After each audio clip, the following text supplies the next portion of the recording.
ang posibilidad na maghati ng termino sa pagka-Senate President sina Senador Chis Escudero at Tito Soto. Parehong matunog ang pangalan ng dalawa para pamunuan ng Senado sa 20th Congress. Nangunguna sa balita si News 5 Senate Correspondent Mean Los Baños. Morning, everyone. Naiipit si Senate Deputy Majority Leader Senator J.V. Ejercito kung sino kina Senate President Chis Escudero at Senator-elect Tito Soto ang kanyang susuportahan sa pagka-Senate President. Kapwa niya kapartido sa Nationalist People's Coalition o NPC sina Soto at Escudero. Subok na rin daw ang kapabilidad at kakayahan nila bilang mga lider. Torn in between, no? Malaki pong utang na loob ko sa kay Senate President Soto also because it was during his Senate presidency that I was able to pass 2 landmark legislations. Yan po Universal Healthcare Law and the creation ng Department of Human Settlements. Siya po nag-push talaga sa akin nun. And I owe that much to him. Now, kay Senator Chis, now a Senate President, he asked me to be Deputy Majority Leader again. And I'm part of the leadership right now. No? And I would say that not to defend or to praise him, but I think the Senate was able to pass a lot of priority measures.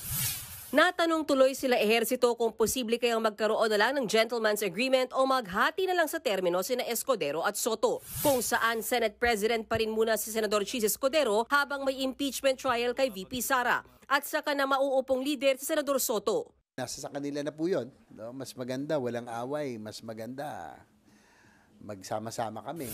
Biro pa ni Senator JV para di na siya malito kung sino ang pipiliin. Oo nga eh.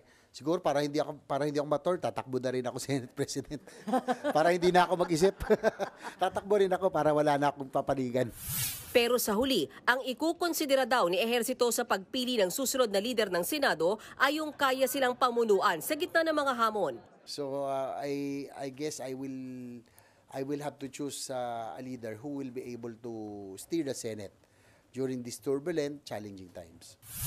Noong 2019, nagkaroon na rin ng paghahati sa termino bilang House Speaker ng Kamara. Sina nooy Congressman at ngayon Senator Alan Peter Cayetano at dating Congressman Lord Alan Velasco. Bukod naman kay Soto at Escudero, bukas din daw si Senator Amy Marcos na pamunuan ang Senado. May nakisuyo lang sa akin kung baka ako na lang daw ang tatakbo.